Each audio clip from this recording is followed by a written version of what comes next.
આજે લોકરક્ષક દળની પરીક્ષા યોજાઈ રહી છે અને રવિવારે ઝેરોક્સની દુકાનો બંધ હોવાથી એક વિદ્યાર્થીને પોલીસ કોલ લેટર ન મળ્યું. ખટોદરા પોલીસ સ્ટેશનના જવાનોએ તાત્કાલિક નવો કોલ લેટર કઢાવી આપ્યો અને વિદ્યાર્થીને સમયસર વિદ્યાભારતી સ્કૂલ પહોંચાડ્યો હતો.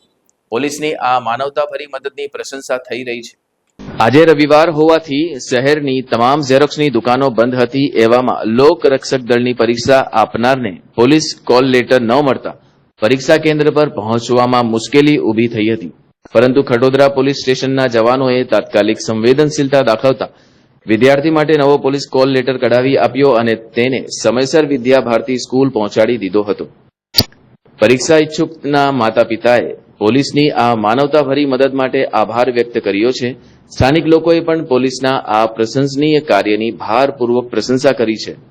ખટોદરા પોલીસે સાબિત કર્યું કે રજાના દિવસે પણ તેઓ નાગરિકોની મુશ્કેલીમાં ખરેખર પોલીસ મિત્ર બનીને ઊભા રહે છે. આ સર લોકોએ અમારી ખૂબ સારી મહેનત કરી છે. અમારું કોલ લેટર અહીંયાની ખોવાઈ ગયેલું તો અમે સર લઈ ગયેલા પોલીસ આ કોલ લેટર કાઢી આપ્યું એ અમારી જિંદગીનો સવાલ છે. અમને ફૂલ હેલ્પ કરી. આ વિસ્તારની અંદર બધી દુકાનો ઝેરોક્સની બંધ હતી, કોઈ ઉપાય ન હતો. તો છેલ્લે અંતે સર પાસે આવ્યા અને કોલ લેટરની વિનંતી કરી અને સર લોકો ખૂબ અમારી મદદ કરી.